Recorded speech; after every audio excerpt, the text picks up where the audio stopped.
A'udzu billahi minasy syaithanir rajim. Bismillahirrahmanirrahim. Alhamdulillahi rabbil alamin. Wassalatu wassalamu ala asyrafil anbiya'i wal mursalin sayyidina wa maulana Muhammadin wa ala alihi wa sahbihi ajma'in. Amma ba'du.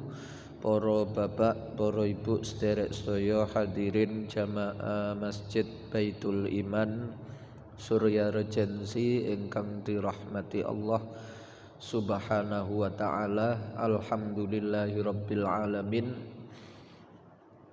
Melanjutkan ngaji kitab hadis Riyadhus Shalihin.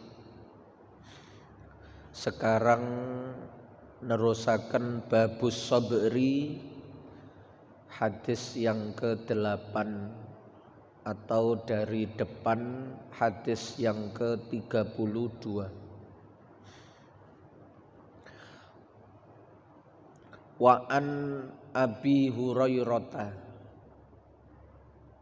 terkait kesabaran. Diriwayatake saking sahabat Abi Hurairah radhiyallahu anhu apa anna Rasulullah sallallahu alaihi wasallam sak temene Kanjeng Nabi Rasul Muhammad sallallahu alaihi wasallam iku qala dawuh sapa Kanjeng Nabi, beliau bersabda, yaqulullahu ta'ala, dawuh sapa Allah taala. Niki namanya hadis qudsi. Nabi Muhammad meriwayatkan dawuhe Allah, firman Allah, tapi tidak termasuk Al-Qur'an. Niku namanya hadis qudsi.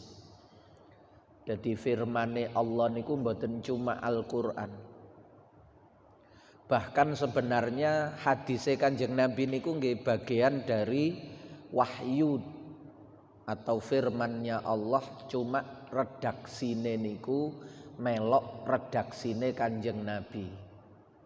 Sebab Kanjeng Nabi niku wa ma yantiqu anil hawa in huwa illa wahyu yuha. Dan Quran niku disebutno apa yang beliau ucapkan itu tidak muncul dari dorongan hawa nafsu, semata-mata adalah wahyu. In huwa illa wahyu yuha, tidak lain adalah wahyu yang diberikan kepada beliau untuk disampaikan. Dawuhe Kanjeng Nabi niku. Apalagi beliau tegas-tegas menyatakan yaqulullahu ta'ala, seperti dalam hadis niki.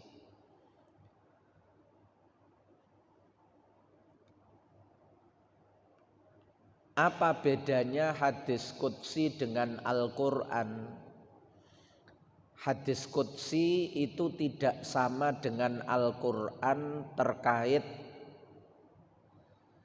kedudukan lafadznya yang merupakan bagian dari mukjizatnya Nabi Muhammad sallallahu alaihi wasallam. Al-Qur'an itu bagian dari mukjizat, lafadz-lafadznya niku. Sementara hadis qudsi niku tidak. Hadis qudsi itu didapat oleh Nabi bisa dari ilham, bisa dari mimpi, atau dari cara lain di dalam beliau menerima wahyu. Tapi nek Al-Qur'an niku lewat malaikat Jibril. Kalau Al-Qur'an itu semuanya lewat malaikat Jibril. Perbedaan berikutnya, kalau Al-Qur'an itu membacanya satu huruf itu berpahala 10 kali kebaikan. bifahmin au bi ghairi fahmin. Faham tidak faham membaca Al-Qur'an itu satu hurufnya bi asyri amsalihah, mendapatkan 10 kebaikan. Tapi hadis qudsi tidak. Perbedaannya lagi, Al-Qur'an itu membawanya, memegangnya harus dalam keadaan suci. Orang yang junub, orang yang haid, meskipun tanpa memegang, tanpa membawa, dilarang membaca. Membaca saja dari hafalan. Orang yang hadas besar, kalau hadas kecil boleh. Maksudnya boleh niku tidak haram. Meskipun yang baik tetap ambil air wudu sunnahnya.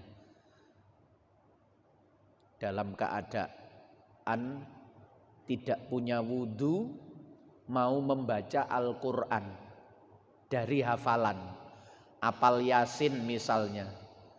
Batal wudu, mau membaca meskipun dari hafalan tanpa memegang, niku sunnahnya berwudu terlebih dahulu. Tapi seandainya beliau tidak berwudu, membaca dari hafalan tanpa wudu karena tidak membawa dan tidak memegang mushaf Al-Qur'an, maka tidak haram.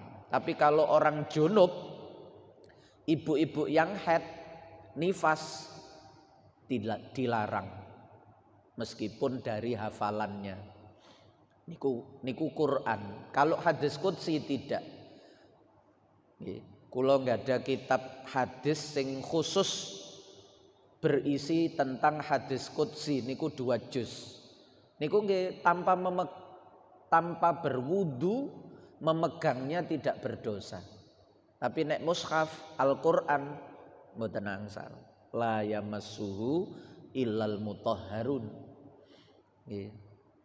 Termasuk yang diharamkan bagi orang yang tidak atau belum bersuci, menyentuh, memegang, membawa,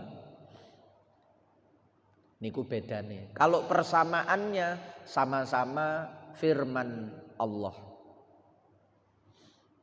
Lah niki termasuk salah satu dari hadis qudsi. Dawuhe Allah, mali abdil mu'mini indi jazaun idza qabattu safiyahu min ahli dunya summa ihtasabahu illal jannah.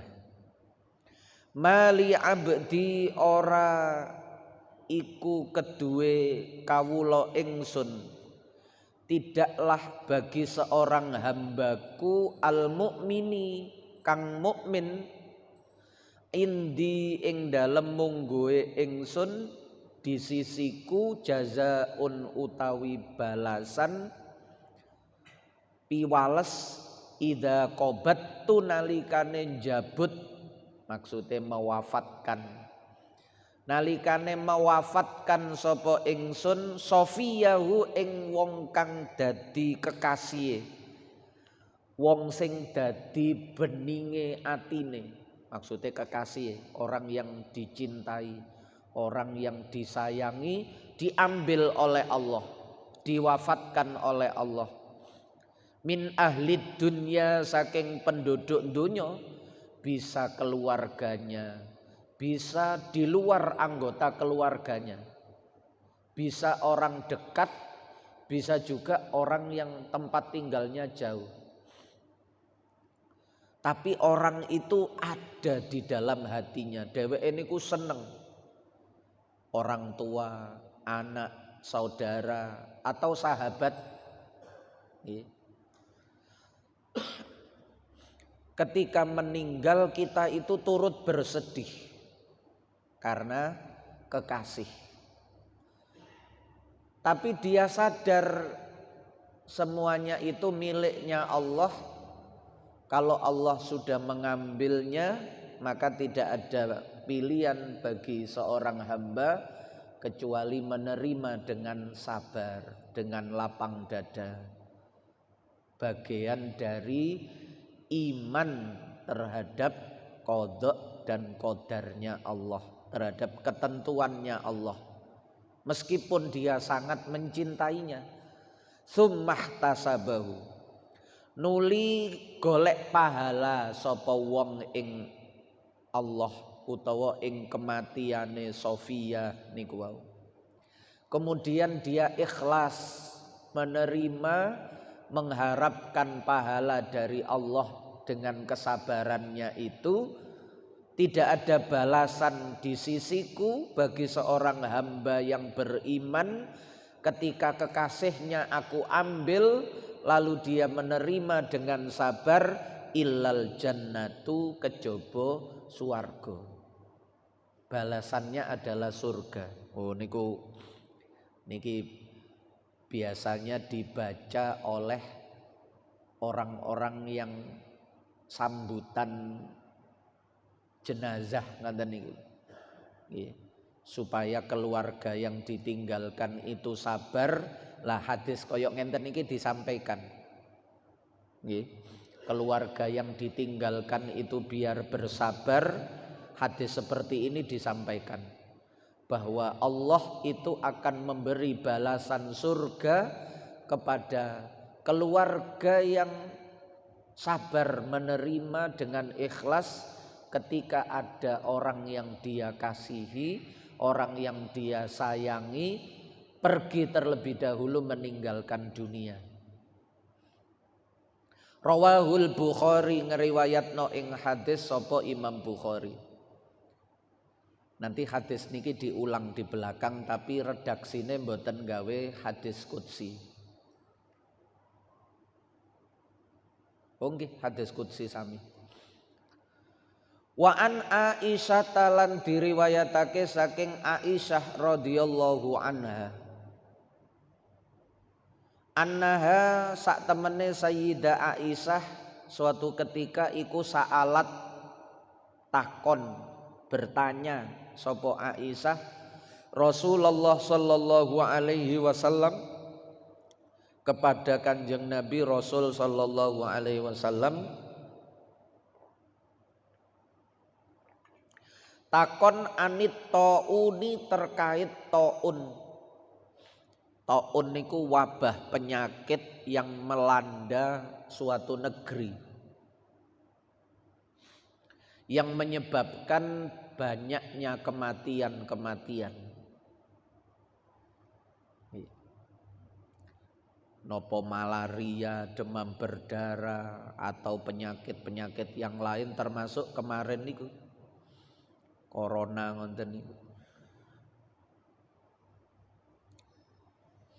Fa akhbaroha, nuli ngabari sapa Kanjeng Nabi ing Sayyidah Aisyah. Beliau kemudian memberitahu kepada Sayyidah Aisyah bahwasannya taun itu annahu sak temene taun iku kana ana sapa taun ya ndelok-ndelok Aisyah macam-macam.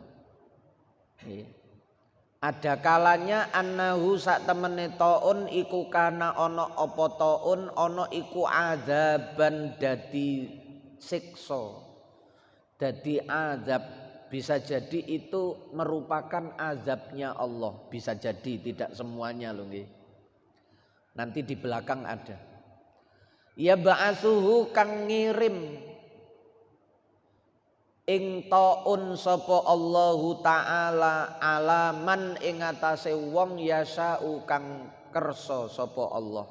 Siapa saja yang Allah kehendaki untuk diazab, disiksa lewat wabah penyakit itu, bisa saja mungkin karena kekufurannya, mungkin karena kedzalimannya, mungkin karena kejahatannya, mungkin karena dosanya yang sangat banyak dan dia tidak mau bertobat. Akhirnya dihukum karo Gusti Allah. Niku alaman yasha, kepada siapa saja yang Allah kehendaki. Dan kita tidak tahu. Kecuali seperti yang diceritakan di dalam Al-Quran niku. Yang mana selain orang mukmin itu dilenyapkan oleh Allah. Sementara Rasul dan umatnya yang beriman diselamatkan oleh Allah. Kados ummate Nabi Nuh, kados ummate Nabi Lut. Bahkan Nabi Nuh niku anake katut. Bahkan Nabi Lut itu istrinya ikut dalam azab yang dikirimkan oleh Allah niku. Nek niku jelas. Tapi selain niku kita ndak tahu. Kenapa? Apalagi terjadi di suatu negeri atau suatu daerah yang di situ niku campur. Ya ana wong eleke, ya ana wong apike. Niku jangan gampang-gampang ngarani oh iku azab iku. Lho sing rusak niku lho termasuk masjide barang. Termasuk orang yang sholat, termasuk orang beriman itu termasuk yang menjadi korban juga. Contohnya koyok tsunami Aceh. Ya, contoh lagi seperti gempa bumi di Palu yang ada likuifaksi niko. Niko campur korbane ya ono sing wong elek ya ono wong apik. Malah di negeri Islam, Indonesia mayoritas Islam dan itu daerah Islam niko. Palu niku daerah Islam. Aceh niku daerah Islam. Kenapa? Karena tidak semua musibah itu azab. Faja'alahu Allahu ta'ala rahmatan lil mu'minin. Lah niki sisi yang lain dari datangnya musibah, termasuk salah satunya taun, penyakit, wabah, pandemi. Di antaranya lagi faja'alahu nuli yon dadekake ing taun sapa Allahu taala didadekno rahmatan lil mukminin. Didadekno kasih sayang bagian dari rahmat lil mukminina kedue wong iman. Nah niku mulane ketika tsunami Aceh niku nggih 2004 orang-orang itu sama berkomentar di televisi atau di media bahwa niku adalah azabnya Allah. Aceh iku nggone ganja, nggone macam-macam dikatakan nggih. Iku gam. Gerakan Aceh Merdeka iku dihukum karo Gusti Allah. Padahal sing mati mboten gam tok. Nggih. Masyarakat sipil, anak-anak, perempuan, orang-orang yang bukan pelaku kejahatan, bukan orang kafir niku nggih termasuk menjadi korban. Diarani azab niku lho. Kula waktu niku masih di Pekalongan. Nggih. Saya di Pekalongan itu 2002 sampai 2005. Posisinya niku ten Pekalongan niku saya tahu betul Habib Lutfi niku langsung tampil koyok nyeluk media ngonten niku terus menyampaikan gempa Aceh, tsunami Aceh itu bukan azab. Gini kok maksudnya jangan kalau musibah besar itu dianggap semuanya azab niku jangan. Kecuali terjadi di negeri yang semuanya niku orang-orang kafir, tidak ada satupun yang beriman, lah niku saged diarani azab. Gak ono wong apike lah.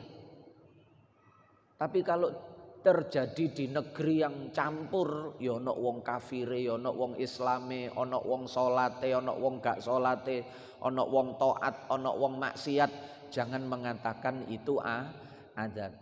Niki faja'alahu Allahu ta'ala rahmatan lil mukminin, bisa jadi itu bentuk kasih sayangnya Allah. Musibah itu kalau terjadi, orang yang tidak mati kemudian sabar dosanya diampuni. Sing mati niki mati syahid. Mati dari kalangan orang mukmin, mati di musim pandemi, musim taun. Falaisa min abdin yaqa'u fit tauni, terusane hadis niki. Falaisa mongko ora ana min abdin saking seorang hamba yaqau kang tumiba sapa abdin fit tauni ing dalem taun. Ada seorang hamba dia berada di tempat di mana terjadi taun, wabah penyakit. Fayam kusunuli dheweke tetep tinggal ten mriku. Niki petunjuke Kanjeng Nabi. Mboten dikongkon metu mboten. Soalnya nek metu tambah nular-nularno mangke. Orang yang berada di luar wilayah taun, bukan termasuk wilayah pandemi, dia jangan masuk ke wilayah pandemi. Sayyidina Umar niko pernah suatu ketika mau melakukan perjalanan dicegah kali sahabat, jangan ke sana Umar. Niku wilayahnya sekarang sedang dilanda taun ten Basrah.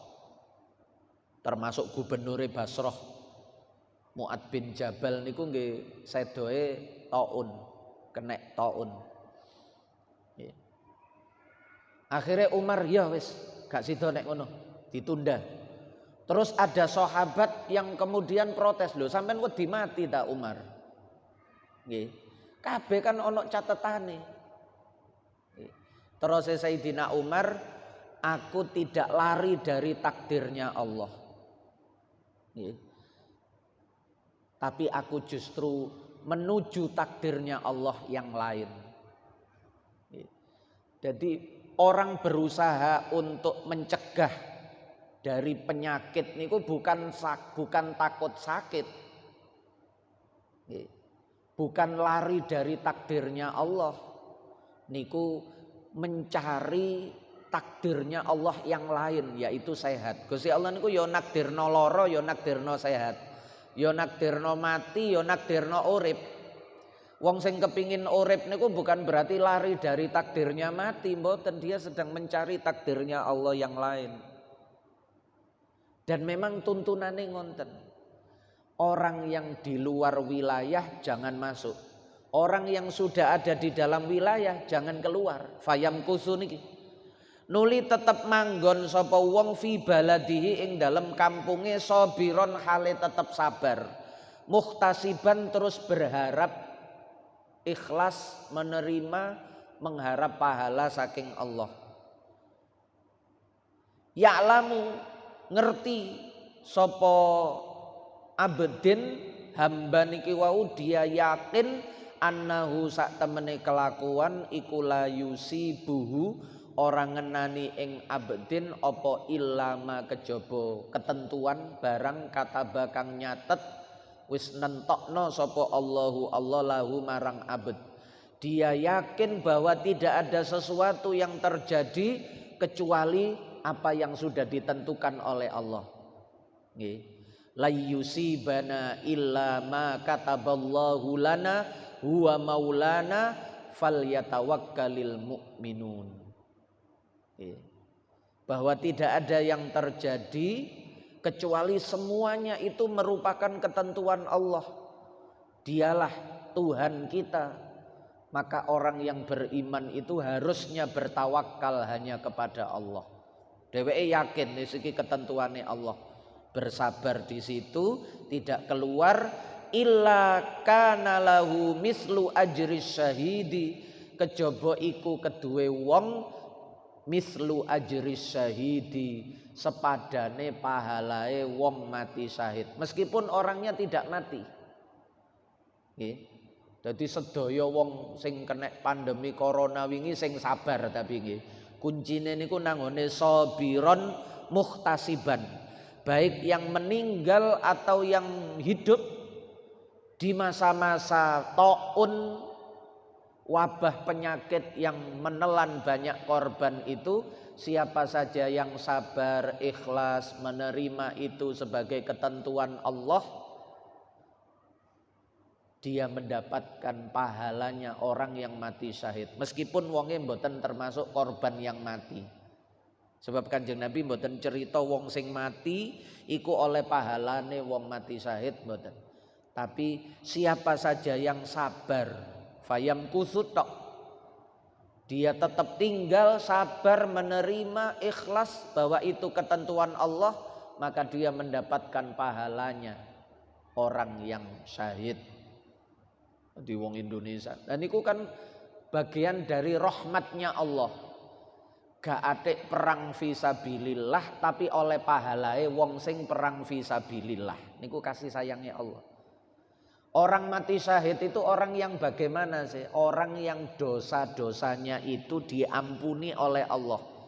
Kalimat syahid itu artinya disaksikan oleh para malaikat bahwa dosa-dosanya itu diampuni oleh Allah. Niku kalimat syahid. Syahid niku disaksikan oleh malaikat bahwa dosa-dosanya diampuni oleh Allah.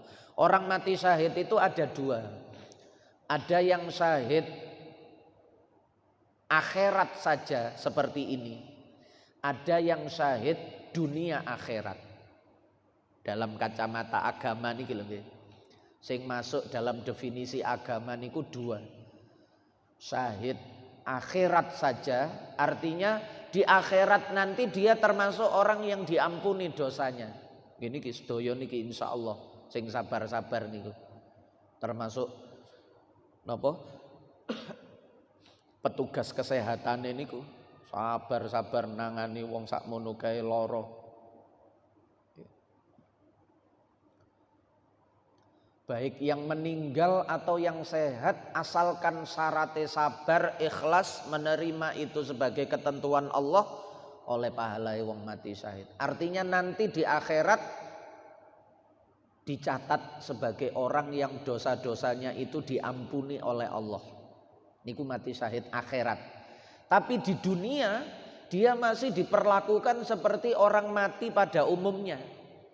Cara wong Islam ya dimandikan, dikafani, disolatkan, dimakamkan. Yang kedua niku syahid dunya akhirat. Niki khusus untuk orang yang mati meninggal dalam pertempuran perang melawan orang-orang kafir dan dia niatnya itu adalah fisabilillah. Untuk ikhlas membela di jalan Allah,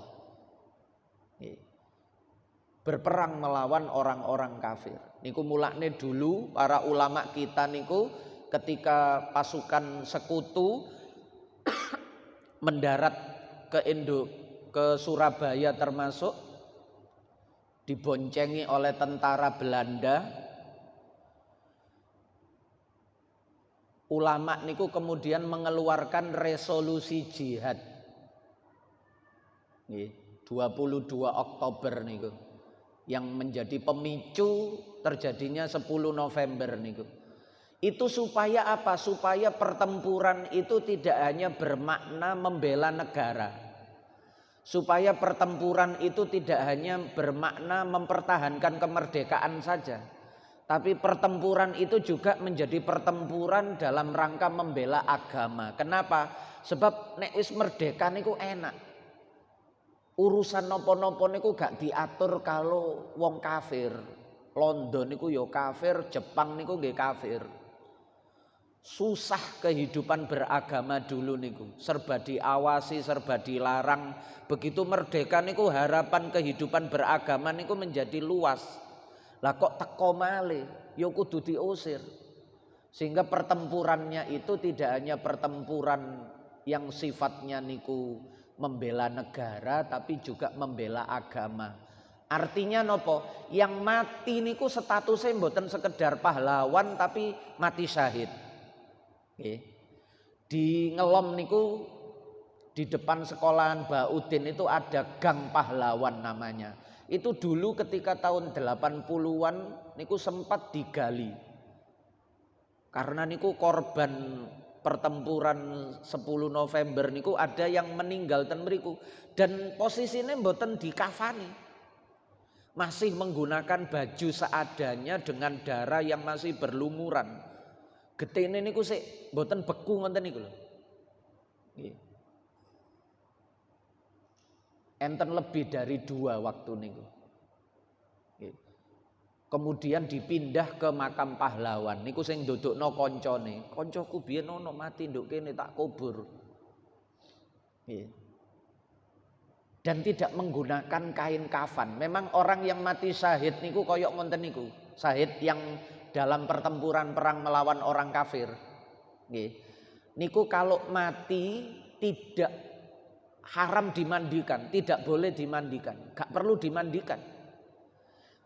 Kalau bajunya niku cukup digunakan untuk nutupi, nggih niku digawe nutupi aurate wong mati niku sekujur tubuh. Kalau ada, kalau tidak ada dalam suasana perang niku seringnya mboten enten. Karena mau cari kain bagaimana wong suasana perang ya. Kaine sinten sing dijupuk. Ya wis akhirnya cepet-cepetan sak nemune dikubur ngoten mawon. Nggih, dengan baju seadanya niku kelambine dheweke dicopot gawe nutupi koncone niku wae. Nah niku dibongkar makam tidak dikasih kain kafan niku gawe menunjukkan bahwa pejuang-pejuang dulu itu sudah punya keyakinan bahwa berperang melawan tentara sekutu ketika itu kalau mati niku mati syahid. Dasare napa fatwae para ulama niku. Buktine napa nggih niku sing kula critakno wau. Sedo niku wafat dalam pertempuran mboten dalam dikafani niku mboten. Tidak dikafani dan darahnya masih ada. Ini ku termasuk karomai, karomai. Jenazahnya masih utuh dari tahun 40 sampai tahun 80, 40 tahun lebih. Darahnya masih kelihatan segar. Akhirnya gang mriku dijenengno Gang Pahlawan. Depan MI Bahaudin. Niku depannya enten pahlawan, Gang Pahlawan di situ dulu. Lah orang yang kena musibah taun kemudian dia sabar, ikhlas menerima, dia mendapatkan pahala orang yang syahid niku syahid akhirat. Kalau dia mati nggih tetap diperlakukan seperti orang Islam yang lain.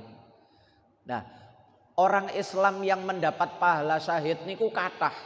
Ibu-ibu yang hamil lalu meninggal dalam masa kehamilan. Ibu-ibu yang melahirkan meninggal ketika proses melahirkan. Orang yang sakit ngenten iki dalam keadaan sakit. Nek ten hadise niku sakit yang ada dalam perut. Niku tapi sedaya niku syaratnya sabar. Semua niku syaratnya sabar, ikhlas menerima itu sebagai ketentuan Allah. Niku mendapatkan pahala. Orang yang mati tertenggelam, mati kelelep, mati kerubuhan bangunan kena gempa niku. Kata niku. Kanjeng Nabi pernah bertanya kepada sahabat, umatku sing mati syahid iku sing ya apa? Sahabat menjawab, ya orang yang terbunuh di jalan Allah dalam pertempuran fi ma'rakatil kufar, dalam pertempuran melawan orang kafir. Wah, nek ngono lak titik umatku sing syahid. Kalau begitu caranya umatku yang syahid jumlahnya pasti sedikit. Lah terus ya napa Kanjeng Nabi? Umatku sing mati syahid iku akeh. Lah niki sing dimaksud Kanjeng Nabi syahid akhirat. Kalau yang dimaksud sahabat itu syahid dunia akhirat. Di dunia disaksikan dia diampuni, buktine napa? Gak perlu disolati. Jadi langsung dimakamkan, Pak. Mboten adik dimandikan, ditutupi anggota tubuhnya yang tidak cukup kain yang dia kenakan niku ditambahi kain yang lain. Kalau cukup ya gak usah ditambahi, langsung dimakamkan tanpa dimandikan, tanpa diganti bajunya dengan kain kafan yang baru, tanpa disolati, langsung dimakamkan. Niku menjadi kebanggaan. Niku nek syahid donya akhirat. Nek para ulama terus enten sing nambahi ana sing syahid donya tok. Di dunia disebut-sebut sebagai pahlawan padahal dia bukan orang yang beriman. Artinya berjuangnya bukan karena Allah. Sehingga di akhirat wong akhirat niku sing duwe swarga Gusti Allah. Nah, sehingga dia menjadi syahid dunia saja. Niku para ulama nambahi. Pahlawan-pahlawan di negara kafir niku nggih duwe pahlawan, tapi itu syahid. namanya istilah pahlawan syahid niku pahlawan.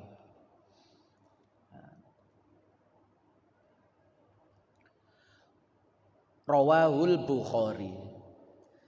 Wa an Anasin niki kula waca pisan karena sama dengan hadis sebelumnya tadi terkait hadis qudsi tadi.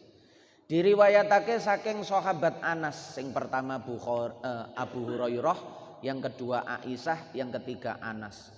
Radhiyallahu anhu qala ngendika Anas, sami'tu Rasulullah, aku krungu Rasulullah sallallahu alaihi wasallam. Berarti ini sahabat Anas mendengarkan langsung, bukan dari sahabat yang lain. Kalau pakai redaksi sami'tu berarti mendengarkan langsung. Kadang-kadang sahabat niku meriwayatkan hadis dari Rasulullah niku tidak langsung, tapi lewat sahabat yang lain. Dia tidak hadir ketika itu, tidak mendengarkan langsung, tapi dia mendapat informasi dari sahabat yang lain.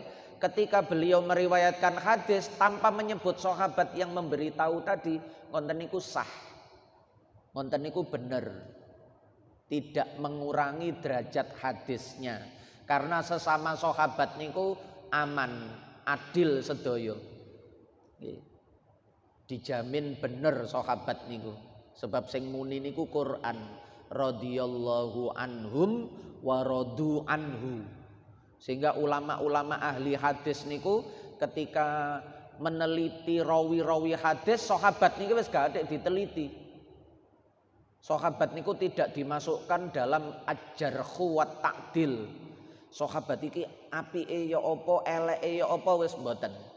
Yang diteliti itu generasi di bawah sahabat, tabi'in, tabi'in. Kalau sahabat pun beres. Mulane hadis yang diriwayatkan sahabat melalui sahabat yang lain dan beliau meriwayatkannya tanpa menyebut sahabat yang lain, melainkan langsung dari Nabi. Cuma redaksinya biasanya mboten sami'tu, tapi anin Nabi, an Anas anin Nabi, dari Anas dari Nabi. Lah biasanya dari niku ada dua kemungkinan, bisa langsung mendengarnya, bisa juga lewat sahabat yang lain. Tapi nek wis muni sami'tu niki kemungkinannya cuma satu. Anas niki krungu langsung teko Kanjeng Nabi, tidak melalui sahabat yang lain. Yaqulu dawuh sapa Kanjeng Nabi, innallaha azza wa jalla, sak temene Gusti Allah azza wa jalla iku qala, berfirman Allah. Nah niki sama hadis qudsi. Isine sami kali wau, cuma redaksi kalimatnya sedikit berbeda. Idzab talaitu, kalau tadi kan mali abdil mukmini indi jazaun idza qabattu. Nek niki idzab talaitu, nalikane nguji menimpakan musibah sapa ingsun abdi ing kawula ingsun, Allah memberikan ujiannya niku bihabibatihi, sebab utawa lewat kekasine abdi. Yang diuji niku ayahnya, karena ditinggal mati oleh istrinya atau anaknya. Seorang ayah ditinggal mati oleh istrinya atau ditinggal mati oleh anaknya. Anaknya semata wayang pisan meninggal. Sedihnya luar biasa. Kalau nggak ada konco anaknya tiga-tiganya meninggal di waktu kecil. Entek wis gak duwe anak. Maune 3. Cilik kabeh niki sedo. Dan dalam jarak yang tidak jauh. Padahal pun mantun corona wingi niku. Mantun corona niku. Tiga-tiganya niku sedo setelah corona. Padahal corona nggih sik tas mawon. Tiga-tiganya niku sedo. Gantian. Jarak 3 bulan, jarak 5 bulan, jarak 4 bulan sedo, berurutan. Nah, ketika aku menguji kepada hambaku lewat orang yang dia kasihi, meninggal maksudnya. Fasobaro nuli sabar. Utawa mboten meninggal nggih ngeramut. Karena hadisnya mboten nek ten mriki mboten muni meninggal. Hadisnya hanya mengatakan idza talaitu, balak musibah. Bisa jadi ngeramut akhirnya. Suaminya sakit, istrinya merawat, istrinya sakit, suaminya merawat, itu menjadi cobaan.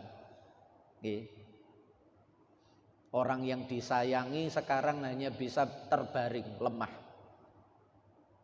Atine sedih, tenagane nggih payah. Riwa-riwi mencari pengobatan. Tapi dia kemudian fasobaro, nuli sabar, sopo abdi. Bagaimana? Awwattuhu minhumal jannah. Oh niki bihabibataihi nggih ana yae. Berarti niki diuji dengan kematian dua orang yang dia kasihi. Nggih niki nek atik loro ngenten niki berarti mati niki. Bihabibataihi ana yae, mulane niki minhuma. Diuji dengan kematian dua orang, nek kanca niku wau tiga. Dua orang yang dia kasihi meninggal dan dia kemudian bersabar, illa awwattuhu minhuma al jannata. Sing hadis sadurunge mawon siji, apalagi niki dua. Allah akan mengganti untuk orang tersebut dari dua orang yang dia kasihi niku, digantikan Allah al jannata ing swarga. Yuridu, oh niki, wah niku nek wis ana sarahe ngenten iki nggih wis mboten nggih. Yuridu ngarepake sapa Kanjeng Nabi niki sarahe ngenten. Ainaihi ing meripat lorone, dadi habibataihi dua kekasihnya niku sing dimaksud adalah dua mata. Nah ini melok sarahe mawon. Yang dimaksud dia dicoba, diuji oleh Allah terkait dua yang dia kasihi. Dua yang dia kasihi yang dimaksud adalah mata. Meripat maune normal terus menjadi sakit, tidak bisa melihat. Lalu dia sabar. Nah niku diganti swarga. Malah mboten kematian malah nggih. Diuji mata yang tadinya melihat, dua bola mata yang tadinya melihat sekarang tidak bisa melihat. Nah niku nek sabar mboten usah diratapi. As-sabru inda sodmatil ula, sabar itu ketika kehilangan di awal langsung nerimo. Nggih, nah niku diganti oleh Allah surga. Meripat sing ilang niku lho, dheweke sabar diganti oleh Allah dengan surga. Al-Fatihah.